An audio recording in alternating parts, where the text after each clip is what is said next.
Paris Olympics అంగరంగ వైభవంగా ప్రారంభమైంది. 100 ఏళ్ల తర్వాత ఒలింపిక్స్ కు ఆతిథ్యమిస్తుండటంతో ప్యారిస్ వినూత్న కార్యక్రమాలు చేపట్టింది.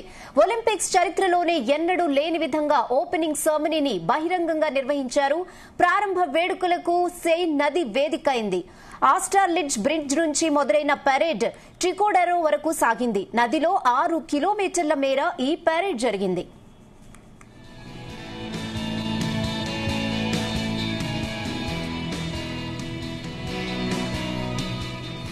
ప్యారిస్ ఒలింపిక్స్ అధికారికంగా ప్రారంభమయ్యాయి. చరిత్రలో తొలిసారి నదిలో జరిగిన సంబరాలు చిరస్మరణీయం.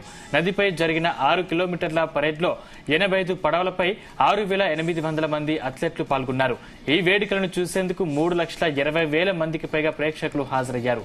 ఒలింపిక్ చరిత్రలోనే అత్యధిక సంఖ్యలో ఆరంభోత్సవ కార్యక్రమానికి హాజరయ్యారు. పరిసరాల్లో 80 భారీ తెరలను ఏర్పాటు చేశారు.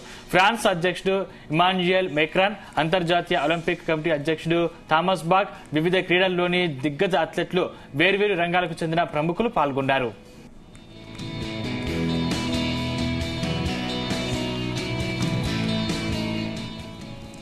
చిన్న పడవలో 3 పిల్లలు, ఓ ముసుగు వ్యక్తి ఒలింపిక్ జ్యోతి పట్టుకుని రావడంతో ఈ కార్యక్రమం స్టార్ట్ అయింది. ఆ తర్వాత నీటి తెరలను చీల్చుకుంటూ మొదట గ్రీస్ బృందం పరేడ్ లో పాల్గొంది. తర్వాత శరణార్థి బృందం వచ్చింది. ఇక అక్కడి నుంచి ఫ్రెంచ్ అక్షర క్రమంలో మిగతా దేశాలు పరేడ్ లో పాల్గొన్నాయి. 84వ దేశంగా భారత్ వచ్చింది.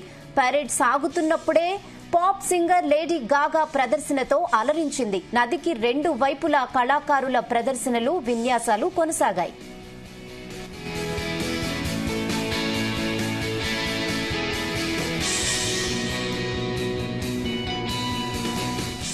జ్యోతితో ముసుగు వ్యక్తి ప్యారిస్లోని ప్రత్యేకతలన్నింటికీ ప్రపంచానికి చాటేలా ప్రయాణం కొనసాగించారు. గాల్లో నుంచి తాడు సాయంతో ఎగురుతూ వెళ్లి నది దాటాడు. వర్చువల్ సాంకేతికతను ఉపయోగించుకుని ఆ వ్యక్తి ఫ్రెంచ్ చరిత్రను, ఘన వారసత్వాన్ని, సంస్కృతిని చాటాడు. అతను ఒక్కో విశిష్టమైన ప్రదేశానికి వెళ్లినప్పుడల్లా ఆకట్టుకునే ప్రదర్శనలు అలరించాయి. ఇంకా అనేక రకాల విశిష్ట ప్రదర్శనలు క్రీడాభిమానులను అమితంగా ఆకట్టుకున్నాయి. ప్రేమ నగరి ప్రత్యేకతను తెలిపేలా ఆకాశంలో విమానాల పొగతో ఏర్పాటు చేసిన భారీ హృదయాకారం ఎప్పటికీ గుర్తుండిపోయేదే.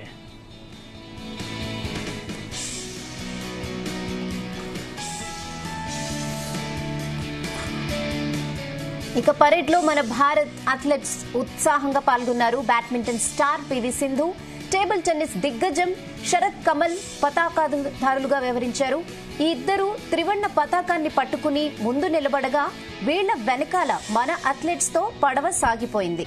సంప్రదాయ భారతీయ దుస్తుల్లో తెలుపు రంగుపై త్రివర్ణ పతాకంలోని మరో 2 వర్ణాలతో రూపొందించిన చీరలను మహిళలు, కుర్తా పైజామాను పురుషులు ధరించారు.